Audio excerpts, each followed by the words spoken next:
In 1912, Napoleon invaded Russia. In 1941, Nazi Germany did the same. Both times, it didn't really go so well for them, did it? During the Cold War, the United States deployed troops to Vietnam. The Soviets deployed troops to Afghanistan. Both superpowers thought it would be an easy in-and-out deployment, but instead, they got bogged down in a prolonged war that they couldn't win, as they weren't fighting an army, they were fighting the people. In 1938, German troops occupied Austria and conducted a referendum to see if Austrians wanted to join Nazi Germany. In 2014, after Russia occupied Ukrainian Crimea, they also conducted a referendum to see if they wanted to join the Russian Federation. Both voted in an overwhelming majority to join Big Daddy dictatorship. However, both votes were heavily rigged to favor the dictatorships and were conducted to show the world that their occupation was completely justified, when in reality, it was anything but justified. In 1938, Nazi Germany... Yeah, I just noticed that a lot of things that have to do with history repeating also have to do with the Nazis. But that could be because there's currently a nation east of Europe that's currently doing very Nazi-esque stuff. But anyway, history repeats itself, and unfortunately, it's happening again. During Trump's 2024 election campaign, one of his key policies was to end the war in Ukraine in 24 hours before he even took office. That is a war that's dying to be settled. I will get it settled before I even become president. If I win, when I'm president-elect. So far, or at least by the time of the making of this video, he has failed to do so. And then, March 1st came around. You want me to be tough? I could be tougher than any human being you've ever seen. I'd be so tough. During 2014, nobody stopped him. 2015. What kind of diplomacy, JD, you are speaking about? Talking about the kind of diplomacy that's going to end the destruction of your country. Yeah. I think it's disrespectful for you to come to the Oval Office and try to litigate this in front of the American media. I've actually watched and seen the stories. During the war, everybody has problems. Even you, but you have nice ocean and don't feel now, but you will feel it in the future. Don't tell us what we're going to feel. We're trying to solve a problem. Don't tell us what we're going to feel. You're in no position to dictate what we're going to feel. We're going to feel very good. We're going to feel very good and very strong. You don't have the cards right now. You're gambling with the lives of millions of people. You're gambling with World War III. You're gambling with World War III. The shit show that was Trump and Zelensky's meeting shocked the world.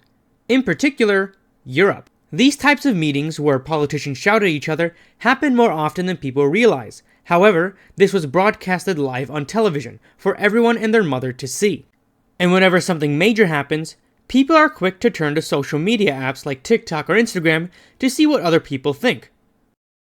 Oh boy, the comment sections are a mess, which brings me to the first section of the video. Many men, like all the men, wish death upon me. Blood in my eye, dog, and I can't see. Once again, going back to Trump's election campaign, Trump kept bragging about how there were no new wars during his presidency. And just a little fun fact, there were.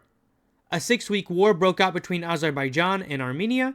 Trump started a trade war against China, stagnating the US economy. And Turkey launched attacks against North Syria as a direct result of Trump withdrawing troops from the Syria-Turkey border. But this is not the point I'm trying to make. My point is that Trump supporters saw him as a man of peace, a man who will stop the war in Ukraine and thus stopping the flow of military and economic aid going into Ukraine. However, to the rest of the population, we pretty much knew what Trump's peace plan was, even before Trump was elected. I believe the reason that Donald Trump says that this war would be over within 24 hours is because he would just give it up.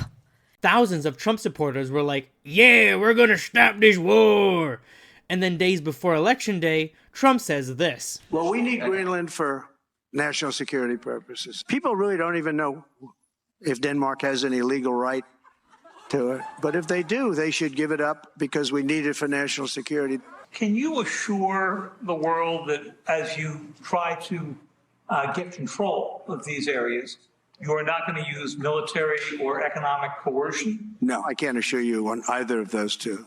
Completely changing the stance of Trump supporters. Now, instead of saying that there will be no wars under Trump, they started cheering on Trump to invade Greenland, Panama, and Canada, with Trump actively antagonizing America's allies. Now, I hear you say, oh, Trump was just joking, can't you take a joke? Yes, I can take a joke.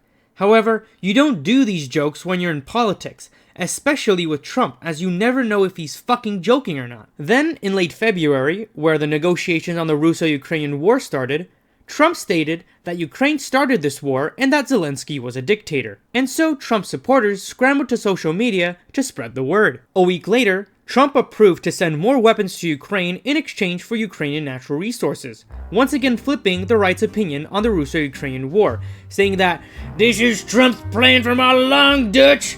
Glory to Ukraine!" And then, not even a few days later, March 1st happened. And you probably know the rest.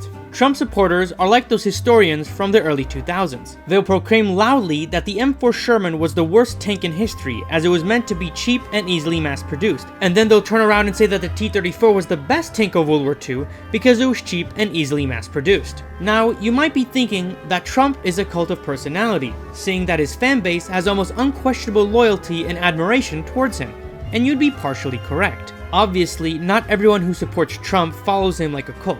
I bet that there were some people who followed Joe Biden or Kamala Harris like a cult.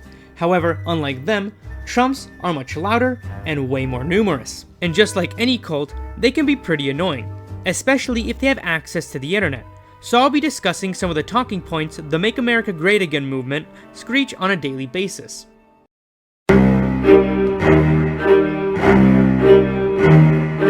One of the talking points / questions that are thrown around is, why doesn't Zelensky accept a peace deal? And Trump supporters usually come to the conclusion that Zelensky doesn't want the war to end. However, what they fail to realize, or rather look up, is that the peace deal is complete bullshit. To oversimplify, the peace deal would consist of territory concessions, Ukraine having to give up 50% of all its revenue from natural resources, and all this without giving Ukraine security guarantees. So yeah, no wonder Zelensky doesn't want to accept the deal, as it would basically give Russia what it wants, whilst also crippling the Ukrainian economy. However, when people hear that Zelensky doesn't want to accept this peace deal, all they hear is that Zelensky wants the war to continue, which can't be further from the truth. President Zelensky wants peace as much as the next guy. However, he also doesn't want a peace plan that rewards Russia for instigating the war. He doesn't want a peace plan that punishes Ukraine for defending itself. And he doesn't want a peace plan that doesn't give Ukraine guaranteed security.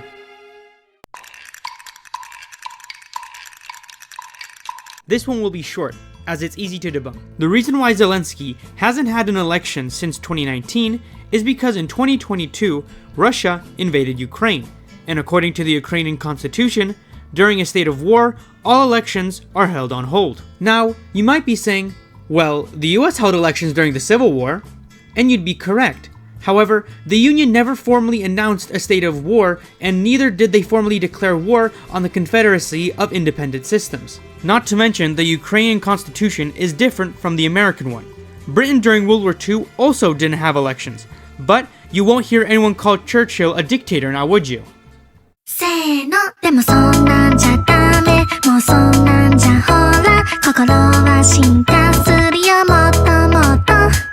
This one's also easy to debunk, but it does require a bit of explanation. After the Euromaidan Revolution in February of 2014, where the pro-Putin government was ousted and replaced by a more pro-EU government, Daddy Putin felt like he was losing grip over one of his buffer states, and losing access to the naval base in Sevastopol, a naval base which is critical for Russia's Black Sea Fleet. This prompted Putin to invade Crimea, under the pretext that he was protecting ethnic Russians. I don't know about you guys, but this sounds awfully like that one thing that happened in the 1930s. Russia also sent Russian troops into the Donbass region disguised as Ukrainian separatists. Later, in 2022, Russia conducted its special 3-day military operation, officially kicking off the Russo-Ukrainian war. While most people might think that the war started in 2022, in reality, the war started in 2014, with Russia invading Ukrainian Crimea.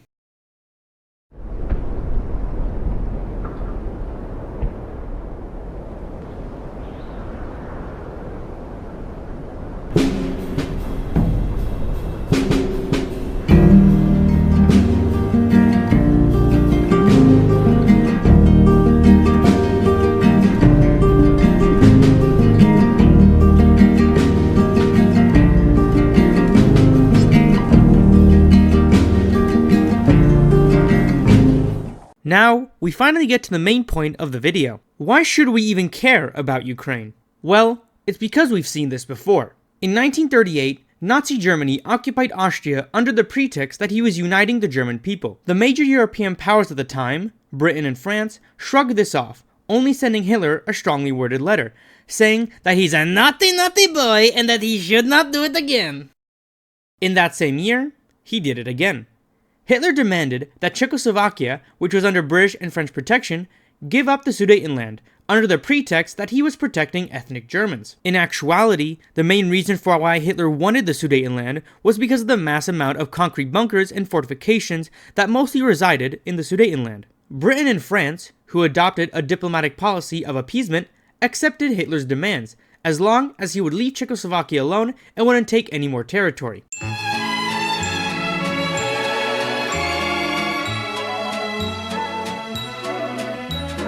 In 1939, Germany invaded the rest of Czechoslovakia, and the only thing Britain and France did was once again send Hitler a strongly worded letter. The same would happen to Poland. However, this time, Britain and France would declare war on Germany and proceed to awkwardly stand at the German-French border waiting for Germany to do something. And you know the rest. My point is, doing nothing is almost as bad, if not worse, than doing something. Had Britain and France put their foot down when Germany invaded Austria, the Second World War in Europe as we know it might have not even happened, or at least not to the extent that it eventually became.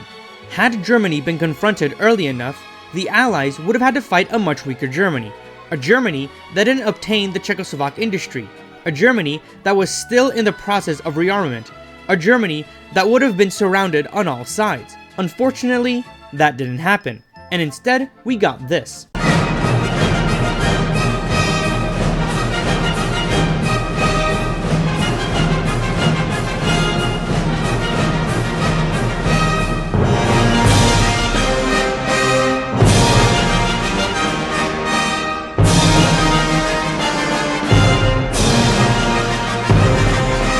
And this is exactly my point. When Russia invaded Georgia, NATO did nothing. When Russia invaded Crimea, NATO did nothing.